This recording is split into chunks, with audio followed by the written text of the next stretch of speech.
डीऑन्टोलॉजी theory. तो ये भी एक एथिक्स की थ्योरी है जिसको हम डीऑन्टोलॉजी कहते हैं। और इसमें आगे जाके हम देखते हैं कि किस तरह ये जो वर्ड है किस तरह आगे इमर्ज हुआ और इसके क्या मानी है। So it has been derived. जब हम डीऑन्टोलॉजी की बात करते हैं तो जो वर्ड है वो डिराइव हुआ है डीऑन से। Deon mean duty. So, deontology is a category of normative ethical theories that encompasses any theory which is primarily concerned with adherence to certain rules or duties। यानी दूसरे लफ्जों में यूं कह लें कि ये सर्टन ड्यूटीज हैं जो जिनसे कंसर्न होती है कि वो ड्यूटीज, वो रूल्स, वो रेगुलेशन जो ज़रूरी हैं उनको अप होल्ड किया जाए, उनके साथ उनको हर हाल में, एथिक्स की ज़बान में, उनको हर हाल में अप होल्ड किया जाए, प्रमोट किया जाए, मेंटेन किया जाए। तो उसके मुताबिक कि इंसानों के जो एक्शन हैं उनकी डिपेंडेंस जो है वो कॉन्सिक्वेंसेस पे ना हो। यानी कॉन्सिक्वेंसेस डू नॉट मैटर। यानी डीऑन्टोलॉजी बुनियादी तौर पे जो थ्योरी है वो यूटिलिटेरियन थ्योरीज के अपोजिट है। यूटिलिटेरियन वाले कहते हैं कि एक्शन जो हैं वो परखे जाएंगे रॉन्ग और right on the basis of their consequences. Deontology वाले कहते हैं कि consequences are not important but intention are important, intention are relevant, intention are the basis of anything. Consequences पे ना जाएं, आप इंटेंशन के ऊपर, नीयत के, जिसको आप कह लें, आप नीयत के ऊपर जाएं।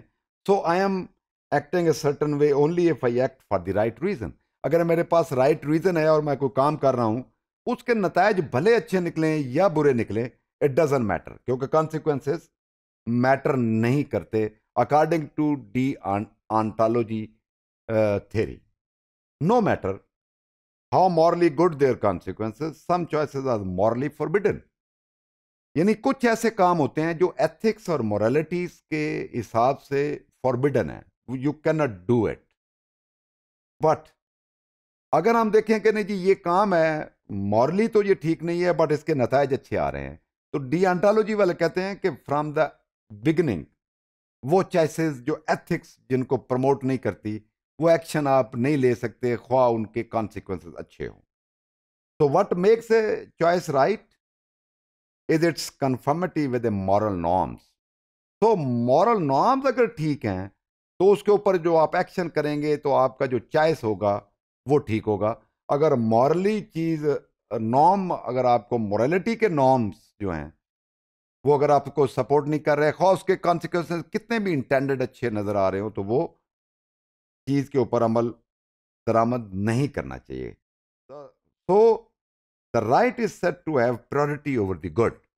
कि असल में जो चीज है कि वो ये है कि सही कौन सी चीज है, सही चीज के बाद आएगी कि उसका अच्छा नतीजा हुआ है या उसका बुरा नतीजा हुआ। सबसे पहले देखें कि राइट और रॉन्ग, यानी पैराडाइम जो है वो राइट और रॉन्ग का है, गुड और बैड का पैराडाइम नहीं है अकॉर्डिंग टू डिऑन्टोलॉजी थ्योरी।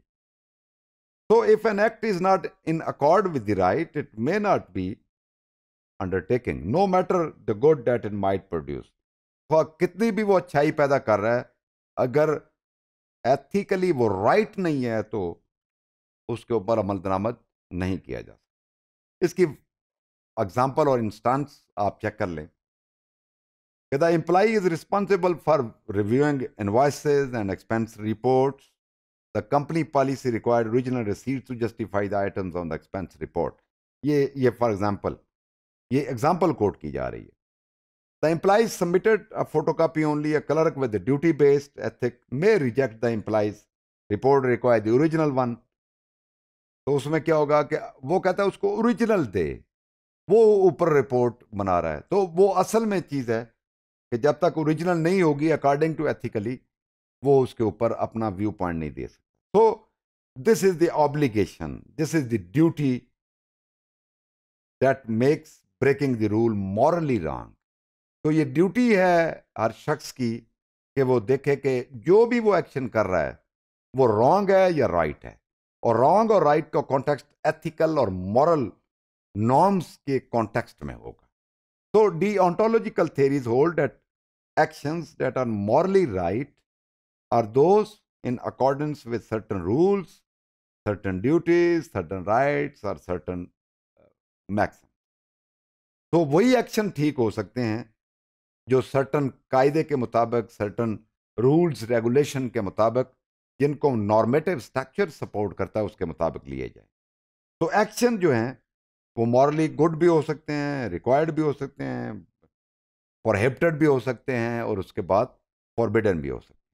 तो एक मैक्सिम की अगर हम बात करें कि मैक्सिम एक एक प्रोवर्ब जिसको हम कहते हैं, दैट अंडरलाइज और इन्फॉर्म्ड एक्ट और सेट ऑफ एक्ट, यानी एक मैक्सिम है, एक प्रिंसिपल देता है आपको जो इन्फॉर्म करे कि ये एक्ट ठीक है, ये एक्ट ठीक नहीं है, या ये सेट ऑफ एक्शन ठीक है, ये सेट ऑफ एक्शन गलत है.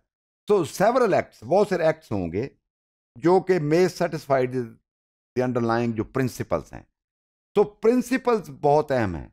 प्रिंसिपल के ऊपर जाके एक्ट होगा या एक्शन उसके ऊपर होंगे, फिर उसके ऊपर आगे जाके चीज होगी कि वो क्या, वो जो एक्शन उसके ऊपर हो रहा है उसके पीछे कोई ना कोई बिहाइंड द सीन, जिसको अंडरलाइंग, उसके नीचे क्या कोई फिलॉसफी है, क्या कोई मैक्सिम है, क्या कोई प्रिंसिपल है, या उसमें प्रिंसिपल नहीं है. इसकी फॉर एग्जांपल कि एक फेमन है, एक कहत कहीं पे किसी एरिया में है, तो उसका मैक्सिम ये होगा, यानी प्रिंसिपल ये होगा कि try to reduce the risk और सेवेरिटी ऑफ वर्ल्ड हंगर, कि वो कोई भी काम जिसमें ये कोशिश हो कि वर्ल्ड की हंगर को हमने कम करना है, उसकी शिद्दत को हमने कम करना है, और उसके ऊपर तो ये एक प्रिंसिपल है कि हमने बुनियादी तौर पे मिशन स्टेटमेंट है, हमने करना क्या है, वो वर्ल्ड हंगर को कम करना है.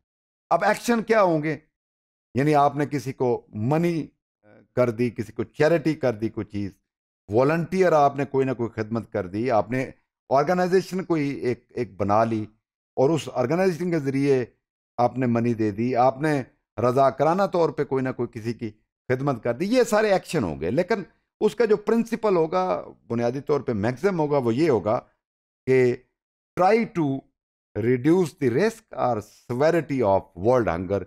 ये उसकी मिशन स्टेटमेंट होगी कि बुनियादी तौर पे करना ये है जिसको मॉरल और एथिकल सपोर्ट होगी उस मैक्सिम को. वो फिर रॉन्ग और राइट का तस्वर उसके अंदर पैराडाइम में देखा जाएगा.